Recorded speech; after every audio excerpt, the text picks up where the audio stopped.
Hey everyone, welcome to my channel. In case we haven't met yet, my name is Danielle. I go by Danny and I love makeup.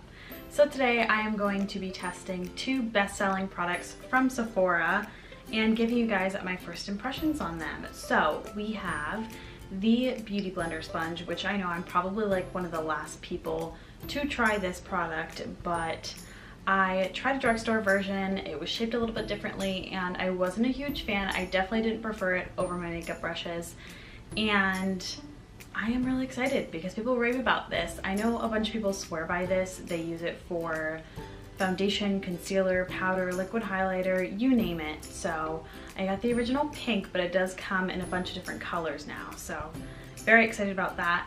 And then I'm also going to be testing the Fenty Beauty Gloss Bomb, and this is supposed to be a universal lip luminizer. So it's supposed to look good on everyone, and this is Rihanna's beauty line. So this shade is Fenty Glow, and I will be using this more towards the end to finish off the look. All right, so I have already moisturized my skin and put on sunscreen.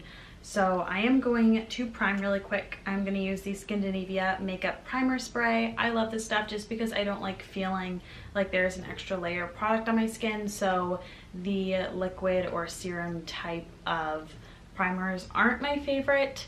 I do want to try some though, just to maybe find one that I love that will just change the game for me. But if you have any suggestions, leave them in the comments below. I will try them out. I'm still open-minded to doing it, but this is just nice, light, and refreshing.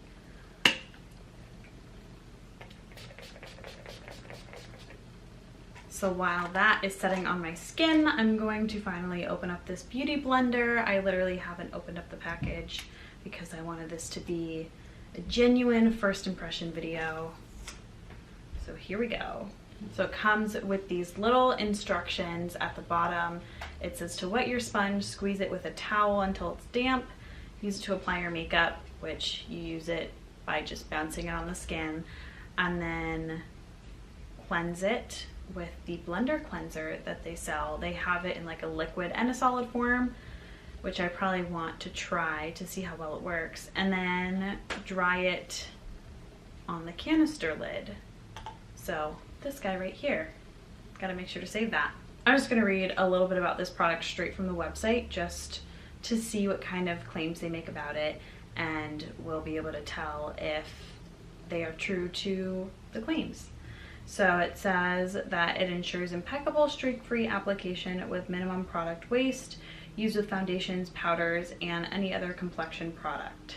So it also says to use liquid product on the tip, and then to use the round end for powders. So what's cool about this product, and probably why it works so well for so many people, is that when it's wet, it allows the sponge to be full so that makeup sits on top of the sponge rather than being absorbed. So you're using less product every time. It doesn't all get soaked into the sponge. So now that I've dampened the sponge, I'm going to apply my foundation. This is the Tarte Amazonian Clay Full Coverage Foundation. It is SPF 15. I have been using this for so long now. It is one of my favorite foundations ever. And I use the shade Light Medium Sand. So I put some of the foundation on the back of my hand, and I'm going to pick it up with my beauty blender, a little bit at a time, and then just stipple it onto the skin as they instruct me to.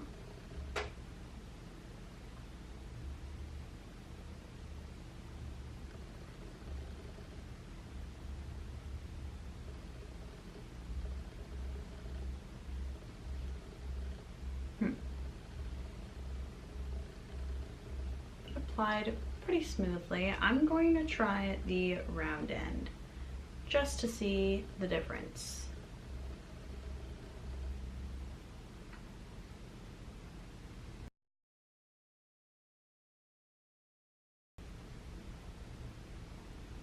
The good thing is that depending on what part of the face you're working on, you can just kind of flip the sponge. So since I am doing my nose now, it is a little bit of a smaller area. I'm using the pointier side, and then this side is a lot better for the cheeks. Just makes it go by a little bit faster, so that's convenient. Alright, now that that's been applied, I am going to move on to concealer, and I'm going to use the Revlon ColorStay Concealer. This is in the shade Light, number 2. So I'm going to put this on my under eyes.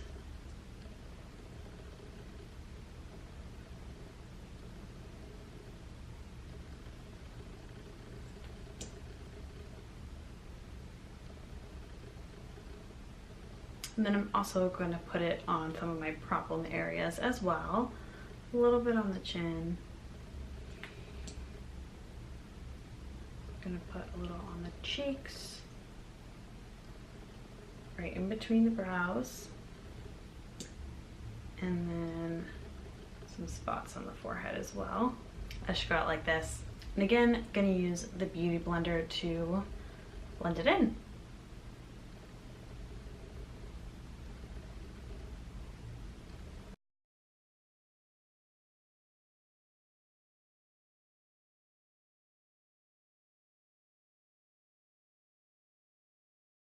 That precise tip is especially nice for the under eyes.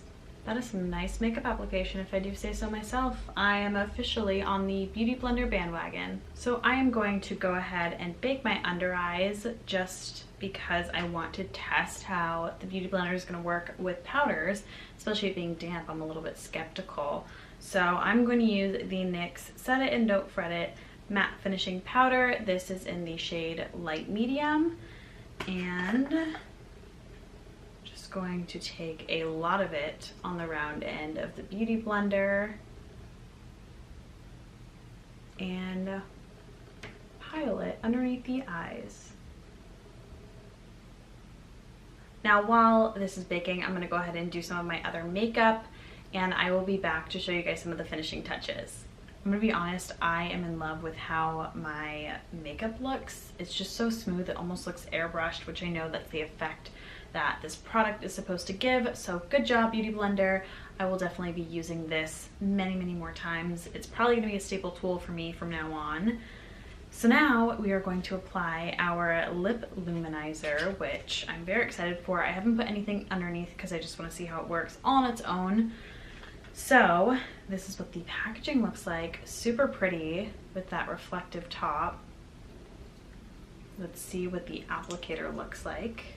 Ooh, it's very, very big, but I guess that just means it'll be quicker to apply. Might be harder to apply though when it comes to getting in the small little crevices. So let's do this thing.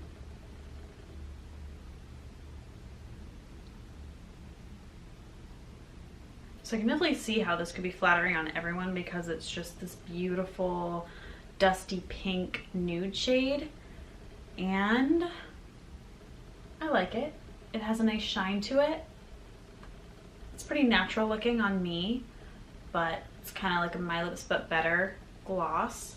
I think that it's pretty flattering, and it's nice if you're going for more of like a natural look. It would probably also look really great over different lipsticks, nudes, or even like darker lipsticks. If you were going for an ombre look, you could put this towards the center and it would look super great that way. My lips honestly feel really soft and moisturized as well, so I don't know if this has moisturizing properties. Let's look at what this product claims to do. Just like we did with the Beauty Blender, it says it feels as good as it looks, which I would agree with. It does have shea butter in it, so that would be it. It's non-sticky, which is very true. It's very smooth.